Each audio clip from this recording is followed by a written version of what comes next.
You've been eating instant ramen your whole life, and most of it isn't actually ramen. Not even close. The package shows a real bowl, real broth, real noodles. But what's inside? Mostly powder, oil, and some very convincing packaging. Today we're going through 11 instant ramen brands. 7 you should stop buying, including one that costs $6 a pack and is somehow the most dishonest product in the entire aisle. And 4 that actually deliver what the label promises. The worst one isn't the cheap one. It's the one with the clean label and the healthy-looking packaging. And it's probably one you've bought thinking you were making a better choice. Let's get into it. Number 7. Buldak Fire Noodles. This is the social media brand. The challenge packet. The dark red bag that built its reputation online as the 2-times spicy experience. And the heat is completely real. Buldak is Korean stir-fried noodles built around one instruction. Drain nearly all the water, add the sauce, coat the noodles in sweet chili oil with enough capsaicin to make eating feel like a physical event. In professional culinary tastings, this product earns genuine respect. The noodles are thick, bouncy, and chewy, and they grip the sauce instead of letting it slide off. The sauce itself has real depth. Sweet, fatty, and spicy in a way that reads as Korean barbecue flavor, not generic packet fire. The noodles here are legitimately well made. But here's the issue, and it's a simple one. There is no broth. You cook the liquid almost entirely away. No shoyu, no miso, no tonkotsu. No attempt at any ramen broth style whatsoever. What ends up in the bowl is Korean stir-fried noodles in Korean sauce, a product that belongs to a completely different culinary tradition. The word ramen has drifted into marketing shorthand for instant noodles in a lot of markets, and Buldak is an honest example of that drift. It's not impersonating a tonkotsu bowl. It's not deceiving anyone who reads the label. It just doesn't qualify as ramen by any definition a ramen shop would recognize. If Korean stir-fried noodles are what you're after, this is one of the strongest options in the aisle. If ramen is what you want, this packet has nothing for you. Number 6. Cup Noodles. This one launched in the early 1970s, and it's worth understanding exactly why. Because the reason tells you everything about what the product actually is. Cup Noodles was not designed to solve a culinary problem. It was designed to solve a distribution problem. The goal: sell hot noodle soup to someone with no kitchen, no bowl, and possibly no kettle. The solution was to make the container the product. The foam cup, later updated to paper, insulates just enough that water below a full rolling boil still hydrates the noodles. Peel the lid halfway. Pour. Wait 3 minutes. Eat out of the packaging. That ritual hasn't meaningfully changed since the Nixon administration. That one engineering constraint, must hydrate in a cup, at suboptimal temperature, in under 4 minutes, determines everything about the food inside. The noodles are extra thin with minimal protein, so they dissolve faster at lower temperatures. Real ramen noodles are the exact opposite: dense, alkaline, and built to require a proper rolling boil. When culinary professionals taste cup noodles, the first thing they notice isn't flavor, it's smell. A cardboard-adjacent aroma from the dried noodle, flavoring compounds, and the packaging itself. The broth is described as salty water with a vague chicken suggestion, not stock, a suggestion. The noodles are ultra-soft and collapse under minimal pressure. This isn't a product that failed at being ramen. It's a product that never tried. The cup is the product. The ramen label is completely incidental. You're paying for the convenience ritual, not for anything in the bowl. Number 5. Top Ramen. If there's a ground zero for the problem with this entire category, it's this one. The 48-pack. The brick you lived on. Cheaper than a bottle of water. Millions of people picture this exact product when they hear the word ramen, and that automatic association is almost the entire problem. Open the package and you get 2 things: a thin pre-fried wavy noodle block, and a small foil seasoning packet that's doing an enormous amount of misleading work.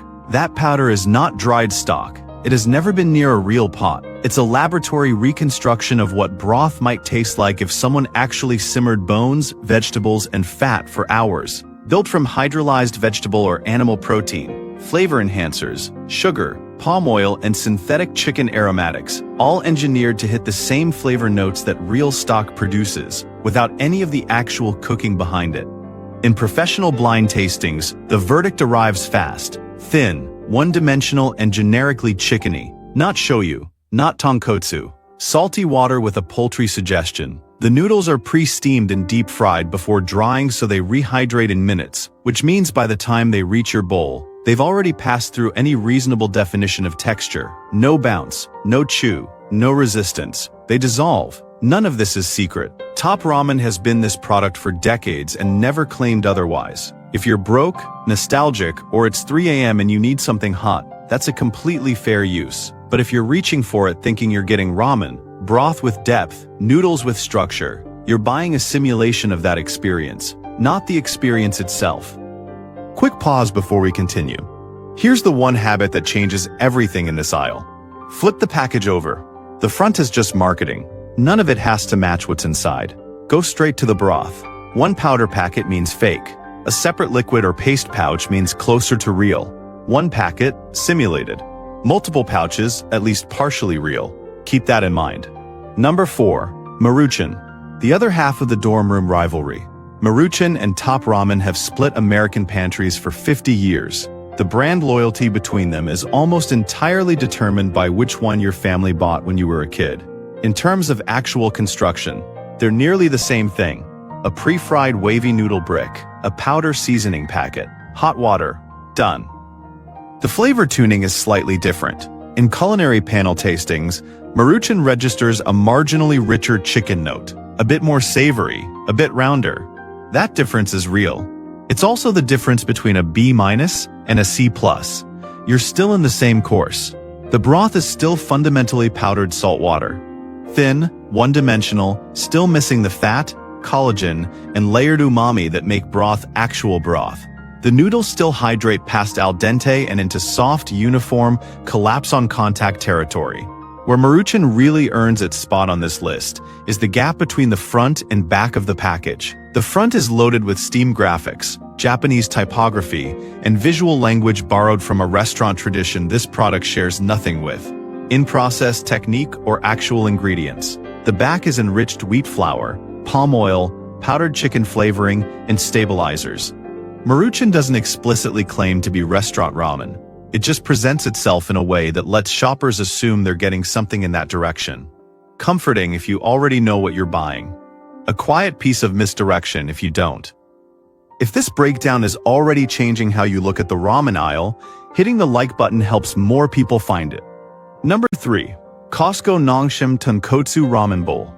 This is where things get genuinely complicated, because this product is not cheap, not embarrassing, and not easy to dismiss. The large black bowl has glossy tonkotsu photography, red chili accents, and packaging that reads premium before you even open it. Inside, a substantial noodle block, a powdered soup base, a separate seasoning pouch with pork bone extract on the label, a spicy chili oil packet, and dried toppings, green onions, garlic chips, mushroom pieces, sesame, that rehydrate into something visually convincing in hot water. Microwave it for 4 minutes, stir it together, and you get a thick, creamy, pork-scented noodle soup, with real heat from the chili oil and noodles that hold up reasonably well if you pull them at the right moment. Reviews consistently call it one of the best instant tonkotsu available. The broth is rich enough to feel slightly gelatinous. It behaves the way tonkotsu is supposed to behave. People go back for more boxes. That part is genuinely true, and it's also why this one needs closer attention. Here's what's actually happening in that bowl. That tonkotsu quality, the creamy, funky, porky depth that in a real shop comes from pork bones simmering for 8 to 12 hours. Here it comes from dehydrated soup powder, pork bone extract, emulsified oils, and flavor enhancers. The creaminess you're tasting is not collagen from marrow. It's food-grade gums and emulsified fats engineered to replicate that texture inside a dry packet. The vegetable toppings are freeze-dried or air-dried for shelf life, rehydrated just enough to pass visually as garnish. The noodles are pre-steamed and fried for shelf stability, built for microwave performance, not calibrated fresh for a specific broth. Flip the bowl and the ingredient panel runs long. Multiple salt compounds, flavor powders, stabilizers, and enhancers. At least one detailed product review scores it 1 out of 10 on nutritional density. A shopper paying a premium price and expecting a genuine tonkotsu experience will feel close enough to satisfied that they may never question it. That's precisely the problem. Every element that makes it feel real is a simulation. And the simulation is good enough to keep you from noticing. That's not what most shoppers think they're paying for. Number 2. Maggi, Mama, Indomie, and Momofuku.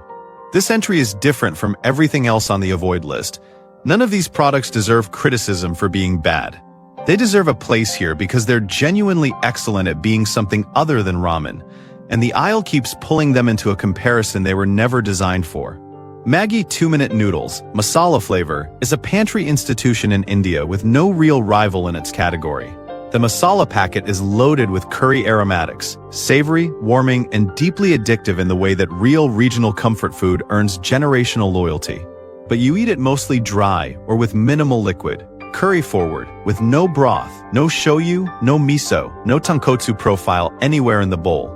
It's playing a completely different sport, and it's winning that sport. Mama Pork instant noodles from Thailand is salty, funky, porky, and built to be finished with lime, fresh chili, and fish sauce. Late-night street stall energy in a packet, with a genuine regional identity behind it. Not marketed as ramen in Thailand. Not structured like ramen anywhere. Indomie mee goreng may be the most globally beloved product in this entire category. Culinary professionals consistently praise the sweet soy, garlic, and chili seasoning, the noodle chew, the way the sauce clings. The packaging itself tells you exactly what it is. Mee goreng, fried noodles. No broth, Indonesian stir-fried noodle culture. The label is honest about what's in the bowl. And Momofuku spicy soy noodles, the David Cheng restaurant-branded packet, delivers springy noodles and a spicy soy chili sauce that genuinely tastes like something from a restaurant menu. But it's a sauce and noodle format with no broth and no ramen shop structure, closer to elevated Asian pasta than to a bowl of ramen. Every one of these is a 9 or a 10 within its actual category. The problem isn't the products. It's the shelf they share and the label they carry, which puts them in a competition they were never built to enter. If you know that going in, you can appreciate what each one actually is. If you don't, you'll keep comparing them to something they were never trying to be. Number 1. The Wellness Ramen.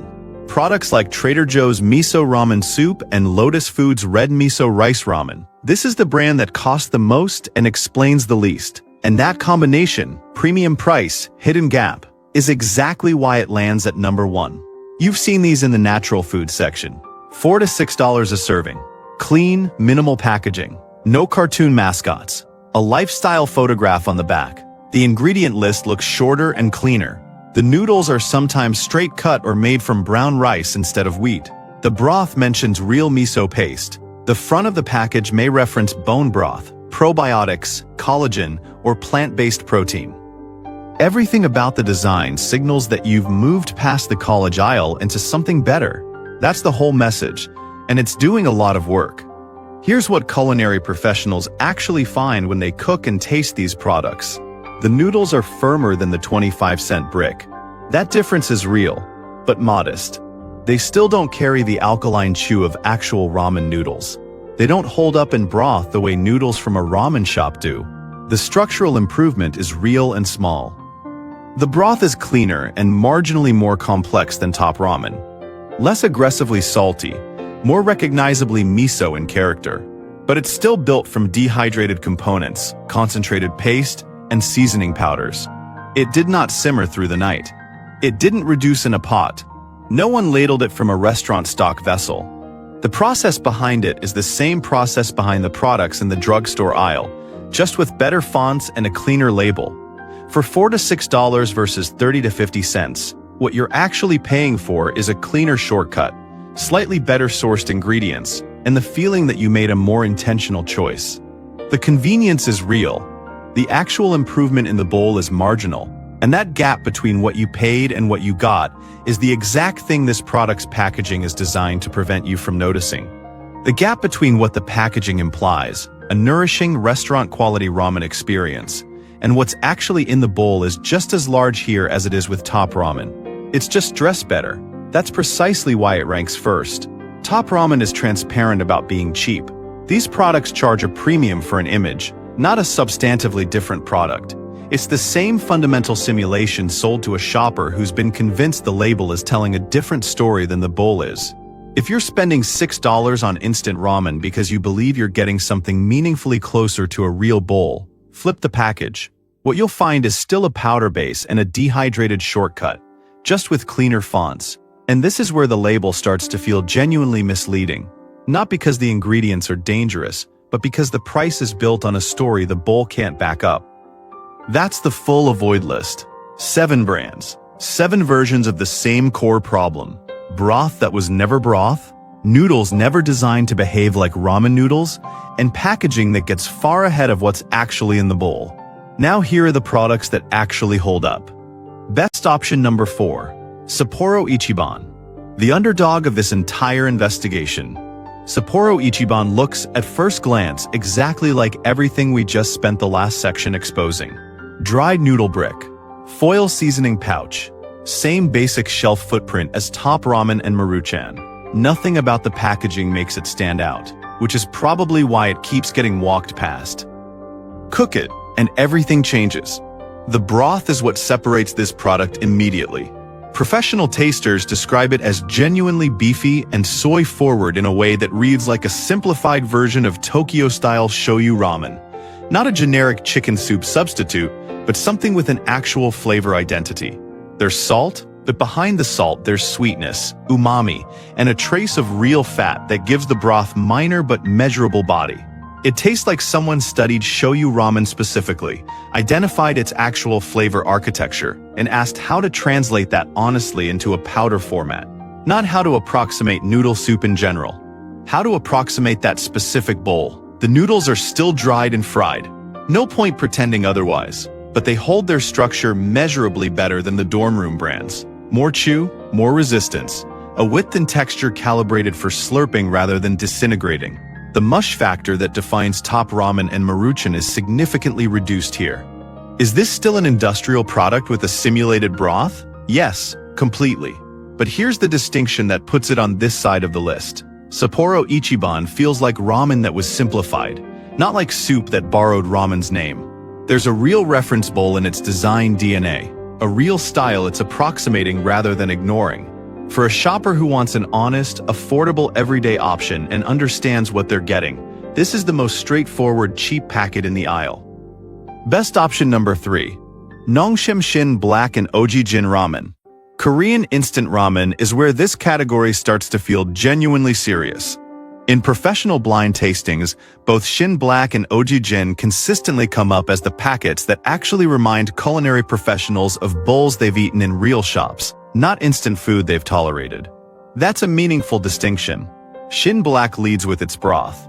Tasters describe it as creamy and layered, a beef bone base with chili heat, garlic, onion, and dried mushrooms all contributing to something with real depth rather than a single dominant note. The heat is present, but it's not the only thing happening. The whole profile maps to a genuine style of Korean ramen, not a generic seasoning blend assembled to hit a price point. The noodles match that broth. Thick, built to maintain bounce in aggressively boiling water. You can actually overcook these if you walk away from the pot, which is a completely different problem from cup noodles, where the window between undercooked and fully dissolved is measured in seconds. OG Jin occupies a different register. Spicy, onion-forward, garlicky, with seaweed and a slight sweetness that rounds the whole thing out. This is the bowl Koreans actually eat late at night. It carries real cultural weight and an unmistakable flavor identity. Home-style spice and onion that feels like it came from a genuine culinary decision, not a flavor lab covering its bases. Both products are still built from powder and dried components. That's not the point. The point is the architecture is right. The broth has a real style. The noodles are built for that broth. Everything in the bowl is aligned. These packets feel like copies of real bowls, and that is exactly what separates this side of the list from everything on the avoid list. Before the last 2 picks, here's the single most useful thing you can check on any instant ramen that isn't already on this list. Forget the front of the package entirely. Go straight to the pouch count. 1 powder packet means everything's been dehydrated and the original broth compounds are largely gone. 2 pouches, 1 powder, 1 liquid or paste, means the broth base has at least been partially preserved in a form closer to what it actually is. 3 or more components, including a separate oil or concentrate, means someone designed this bowl to be assembled rather than just dissolved. The more components in the package, the more likely it is that the broth had a real identity before it was packaged. That pattern holds across the entire category, and it's the fastest honest signal on any label. Best option number 2. Menraku and similar restaurant-style import pouches. This category lives in flat, quiet packaging and import grocery aisles and consistently gets walked past. Brands like Menraku and Hikari sell tonkotsu style and miso ramen in pouches that look completely unremarkable on a shelf. What's actually inside them is a meaningful step above everything on the avoid list. The key difference is the soup-based format. Instead of a single powder packet, these products include a liquid or paste concentrate. That's not a minor distinction. Dehydrating broth into powder strips out the compounds that affect mouthfeel, aroma, and complexity. A liquid or paste base retains more of what real broth actually is, and the result in the bowl is measurably closer to a shop bowl than anything a powder alone can produce. That one structural difference changes what ends up in your cup. When culinary professionals taste a Menraku tonkotsu preparation, the language changes noticeably. The broth is described as genuinely porky and creamy, with a body that actually behaves like tonkotsu. Fat sitting on the surface the way it should. Funk and depth that a powder format simply cannot replicate. The MSG note is stronger than you'd get at a shop like Ichiran. The industrial process isn't invisible here, but the bones of the bowl are recognizable in a way that nothing else in this category at this price point achieves. The noodles are also a step up. Still dried for shelf life, but straighter, thinner, and closer in behavior to the structure that alkaline ramen noodles actually have. Less sponge, more snap. These aren't perfect products. Some tasters catch a faint chemical sharpness at the edges of the aroma, the industrial process leaving a trace the core flavor can't fully conceal. But for a shopper who can't get to a ramen shop and wants something that genuinely respects what ramen is, these flat, quiet packages in the import aisle are the most consistently overlooked strong option in the category. They feel like ramen first and instant food second. In this aisle, that's still rare enough to matter. Best option number 1. Ichiran Instant Tonkotsu Ramen Kit. This is the only product in this entire investigation that isn't simulating anything. Ichiran is a well-known tonkotsu ramen chain. Their box take-home kit contains straight, ultra-thin Hakata-style noodles, the specific noodle format tied to Fukuoka's tonkotsu tradition, and a concentrated pork bone broth base that is not built from powder, not engineered from dehydrated compounds, but condensed directly from Ichiran's actual restaurant broth recipe. That's a fundamentally different starting point from every other product we've covered. When culinary professionals prepare and taste this kit, the vocabulary shifts completely. The broth is called restaurant quality. The description: silky, fatty, deeply complex. The kind of tasting note you'd apply to tonkotsu in a proper shop, not to something that came out of a packet. The collagen behavior is real, not emulsified gums. Actual collagen from actual bones. The fat distribution is real. The funk and depth of long-cooked pork bone is genuinely present in the bowl.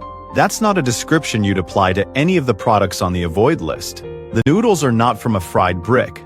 They're air-dried or semi-fresh, calibrated to cook quickly while maintaining the snap and resistance that Hakata-style noodles are known for. They behave like noodles from a real bowl because they are noodles from a real bowl, adjusted for home preparation. This product costs more. It takes a few more minutes to put together. You're not peeling a foam lid. You're boiling noodles, heating concentrated broth, and assembling a bowl the way you would in a kitchen. What ends up in front of you is, by any serious standard, ramen. Not a flavor profile engineered to recall ramen. Not a simulation designed to be convincing enough. Ramen. Made possible because a real ramen shop did the actual work before anything was sealed and shipped. Every product on the avoid list was developed in a formulation lab. This one was developed in a restaurant kitchen, then packaged so you could finish it at home. That's not a shortcut. It's a completely different kind of product, and it's the standard that proves instant doesn't have to mean fake. Here's what this investigation actually comes down to. Every product on both lists takes roughly the same amount of time to make. That's not the variable. The variable is what happened before the package was sealed. A decision made long before any of these products reached the shelf. For the 7 on the avoid list, what happened before sealing was a formulation process. Which powders, which emulsifiers, which flavor enhancers can be combined to approximate the taste of broth and the feel of ramen noodles at a price point that survives a grocery margin. For the 4 on the best list, what happened before sealing was closer to actual cooking. A real broth identity, real noodle architecture, real decisions made by someone who started from what ramen genuinely is, not from what ramen packaging needs to look like. That gap between a product designed to simulate ramen and a product designed to simplify it is what the entire instant ramen aisle is asking you to navigate every time you shop it. Now you know exactly where every brand stands. 2 questions. Does the broth have a real style? Do the noodles have real structure? If yes to both, it belongs in your cart. If the answer to either one is no, you know exactly what you're buying, and you can decide from there.